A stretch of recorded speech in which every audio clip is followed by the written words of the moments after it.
Show. Yeah, that's right. Welcome in. Welcome back, folks. We got to have a serious discussion about quarterbacks in general and with Notre Dame edition of the Always Irish Show. As always, thanks for being here. You can find a program on YouTube. Do it, subscribe if you haven't yet. Appreciate it very much. Give the video a thumbs up. That helps Johnny out as well. Notifications on that way you don't miss nothing. Twitter, search bar Always Irish or at Always Irish Inc. Emails alwaysirishnd@gmail.com. Audio only, anywhere you want it. You can get it if you don't want to see my face. Nobody blames you for that. How do you think I feel every day? Call in lines 312-900-8815. Dial it up. Tell Johnny all you've heard and seen. Notre Dame Fighting Irish brought to you by SI. Read all about it. Patreon.com/Always Irish. Former captain, leading tackler Mike Goolsby, myself, Coach Jared Clark. Thanks to everybody who's over there. All right. Welcome in. Welcome back. Thanks for being here. As you all know, one of the biggest storylines of spring ball is going to be what's the deal with the quarterbacks at Notre Dame. Ash is another big story, what that defense is going to look like and all that. But there's no doubt the number one storyline of the spring is going to be the quarterback situation. Most important individual position in all of sports, and for good reason, it gets a lot of attention. Are you looking at a Gillis as the inside track, as the number one guy getting number one reps? Are you going to have a full and open, honest-to-God competition without a big money guy coming in where it's either spoken or unspoken? They're going to be the guy. I don't know what it's going to look like. Whatever the story's going to be, I don't know. But I do know this. Marcus has got to have an idea what he wants to do, because this question's going to be asked right away in that first press conference when spring starts. So I don't know what the story's going to be. I don't know what it should be. And that is for Marcus Freeman and Mike Denbrock to figure out. As I sit here, though, and I look at quarterbacking overall, and I look at quarterbacking with Notre Dame, as I Uncle Rico this thing,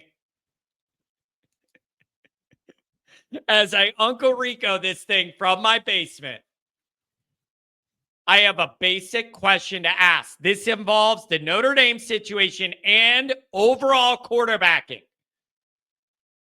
Why would you choose a non-dual threat quarterback?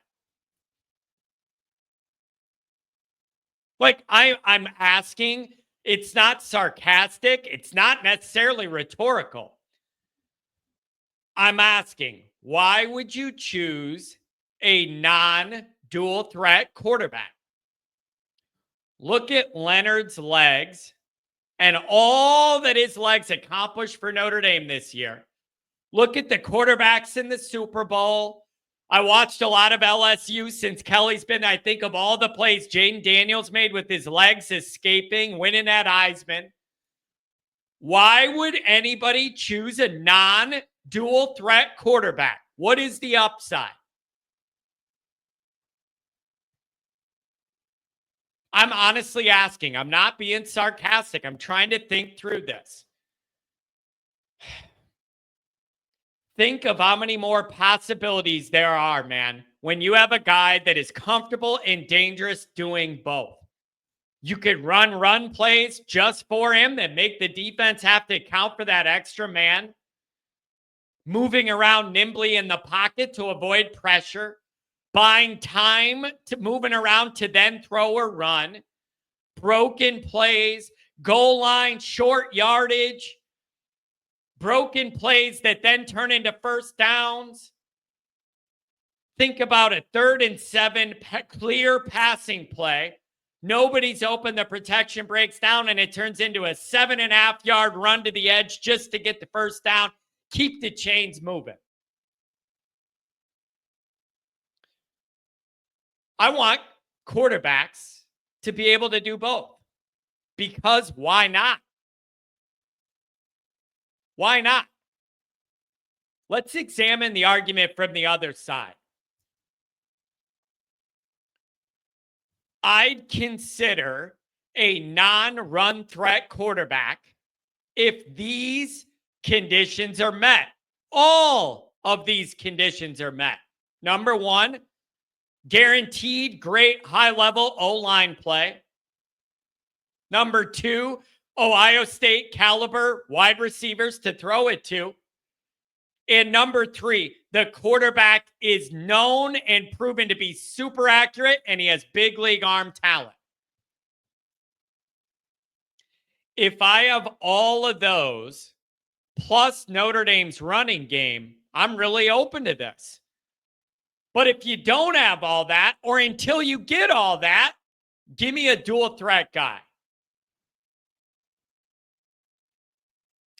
Am I missing something here?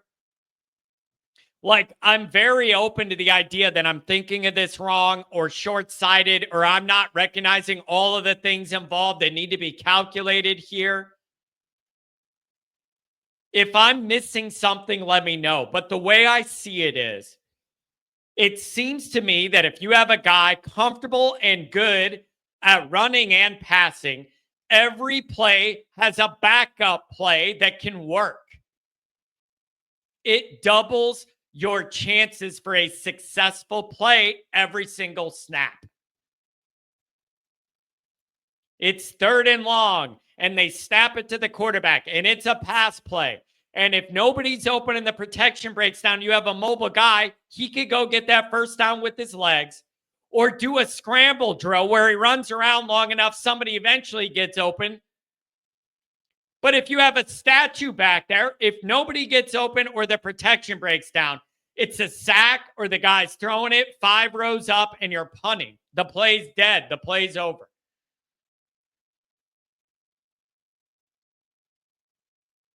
Unless I'm thinking of this all wrong, every play has a backup play within it if you have a mobile guy. So then when you think about that in Notre Dame land, the question is, who does all that favor for Notre Dame's race? To be honest with you, it's Kenny Minchey. Strongest arm and the best runner of the group. That is the guy that adds that skill set. But you never hear a word about the guy competing for the starting job. And maybe that changes this year and you will. I don't know. And I'm not saying I'm advocating for Kenny Minchey or whatever. I'm saying just looking at the raw skill sets right now without looking at anything else, he's the one who can run the best. And he's got the strongest overall arm. I don't know about accuracy, touch, feel, reading defenses, all the other stuff that gets calculated. I don't know. But I look at, I don't know, man. For me to be comfortable with the guy that's not comfortable running, you got to have a lot of high-level things in place. With that quarterback and his attributes, with the skill talent you're distributing the ball to, and with that O-line play, man, then sure, you could just drop the guy back and have him pop the ball wherever whoever gets open and have time to do it. Kind of like what Ohio State did to Notre Dame in the title game. That wasn't even stressful. We got no pressure, and the guy sits back there and just threw it to whatever great deer athlete gets open. I mean, that wasn't rocket surgery. That was basic stuff. And we had no answer for it for a large part of that game. So I don't know how this is going to go. I don't know how this should go. Let it all play out. It's going to be an interesting spring. I like the idea of having a bailout on every single play. And if the pass play doesn't go well, it's not a dead down and you can still make some things happen. Maybe I'm not thinking of this right. There's another way to analyze it that I'm not thinking of. But like very, very surface level, that's where I fall on this. Give me a guy who could double the chances of having a successful play, even if the original one doesn't work.